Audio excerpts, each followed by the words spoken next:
Bonsoir à tous. Today we're going to be talking about how you can get an EU passport.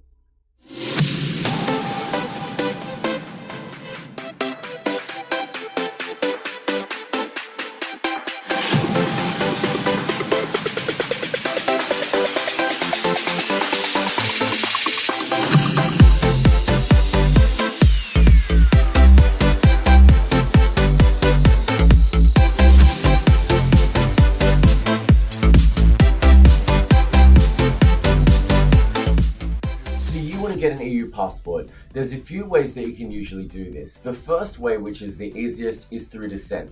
So usually your parents or your grandparents, or maybe even sometimes your great-grandparents, would have come from one of the countries in the European Union. In that case, you may qualify to actually get a passport for that country. But once you discover the country that you're wanting to try and get the passport from, if you visit europa.eu, the link will be down in the description, they'll be able to provide advice on what the website is for that government. Or alternatively, you could just Google the government and try and find out who it is and then send them through an email. Now, there's lots of different reasons that you may want to get a European passport. Maybe if you want to be able to live somewhere for a long time or work somewhere, or maybe if you're just wanting to create your own type of Brexit if you're a Brit. Now, the Europa site is really good. It has a lot of information about all the different countries inside the EU. And whether you are a citizen or you're wanting to be a citizen or you want to know about working rights or healthcare, you can have a look and there's so much information on there. They do have an email which you can send a message to as well if you can't find the information that you're looking for on the particular site itself. There's also another link I'll leave down there that talks about the most 25 powerful passports in the world to have. So I scored 22nd with my Australian passport and 26th with my Maltese passport. So leave a comment below telling me which country you are from and where you rank in the 25 top countries. I have some more information for you at the end of the video about different kinds of countries and who's the hardest and the easiest to get a passport at. But at the moment, let's go to my story. So my dad is from Malta, so that means that he is Maltese, and my mother is Australian. So I have an Australian passport as I was born in Australia, but that means that I can also get Maltese citizenship. And Malta just happens to be one of the countries which is in the European Union. Malta is an archipelago in the central Mediterranean between Sicily and the North African coast. It's a nation known for its historic sites related to a succession of rulers, including the Romans, the Moors, Knights of St. John, French, and the British. So if you are from Malta as well, this story will be particularly helpful to you. So in the description, I'll also leave the website for the Maltese Foreign Affairs website, which is the place that you need to go to fill out your application for a passport. So the documents that I needed to get, I guess they were a little bit extensive, but considering you're applying for a passport for a country that you've never been to, or in my case had never been to before, I can understand why they want to make sure that you are who you're saying you are. So I needed to get a copy of my Australian birth certificate. I also needed to get a copy of my father's birth certificate, a copy of my grandfather's birth certificate, a copy of my parents' marriage certificate, and a copy of my grandparents' marriage certificate.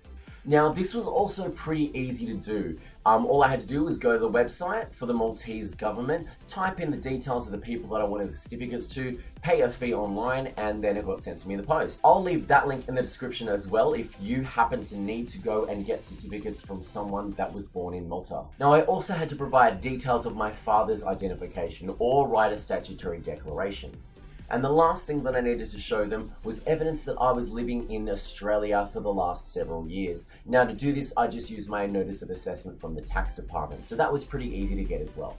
And then I got all my documents and I went down to the office. Now, this appointment only took about 20 minutes, so they took my fingerprints, they took my photo, and I paid a fee, and then I was on my way. They registered my birth in Malta, and then about 5 weeks later, I emailed the consulate again, and I got my ID number. Another 5 weeks after that, my passport came in the mail. So now I have two. Now, there's a guide to getting European passports on the website called Sovereign Man. And if you have a look in the description, I'll also leave that down there for you as well. So one of the benefits of being an EU citizen is that you can work and live in any of the countries within the European Union. There's some slight restrictions to some things here and there depending on what specific country you're in, but generally speaking, you can move freely between all of the countries in the EU. Now, from the research that I've done online, the easiest countries that it seems to get citizenship at either by descent or by money, because you can actually buy citizenship in some places as well. It's not cheap though, so you've got to have a lot of cash, but it is possible. It doesn't seem particularly difficult to get citizenship in Israel if you're Jewish, citizenship in Poland if you've managed to live there for a little bit of time, and Bulgaria, Cyprus and Greece if you've got at least 300,000 euros. Now there's also a lot of countries that are hard to get citizenship in, and these ones particularly don't let you have dual citizenship. So dual citizenship means that you have two passports from two different places and you're a citizen in both countries. So like I am now too. So the following countries don't let you have dual citizenship. So that's Switzerland, Monaco, Austria, Croatia, Estonia, Germany, Lithuania, Netherlands, and Slovakia. So if you're wanting to try and get a citizenship in any of those and you are also a citizen of another country, it doesn't mean that you can't get citizenship in any of these, it just means that you will have to renounce your previous citizenship. Now don't forget that your passport is the most important document that you have when you are traveling. Now you might want to invest in one of these wallet things. They're actually really cool. So there's enough space for cards, for cash, for your passport, and you can even fit your phone in there. Now this thing has RFID protection, which means that nobody is going to be able to scan your card while it's in your wallet. It's about $20 Australian or 15 euros, and I'll leave the link below, available from Amazon. Another gadget which is super useful if you can never find your passport or your keys or your bag is these Bluetooth trackers. Now these are super cheap and they're really easy to use. They connect to your phone and all you've got to do is name each one of the devices. I have a few of these myself. So when you can't find a particular item, all you got to do is open the app on your phone, go and find the thing that you cannot find, and then you can click on it and it can make the alarm sound, and all you got to do is just follow the noise.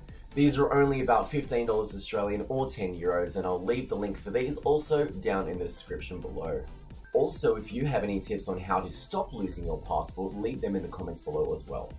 Now, if you like this video, don't forget to give me the thumbs up, press subscribe, and use the bell if you want to receive notifications. You can also check me out on Instagram and Facebook as well if you want to follow what I'm doing during the week. I'm usually here on Sundays, so until next time, this is Christopher Zachary on direct. A plus tard.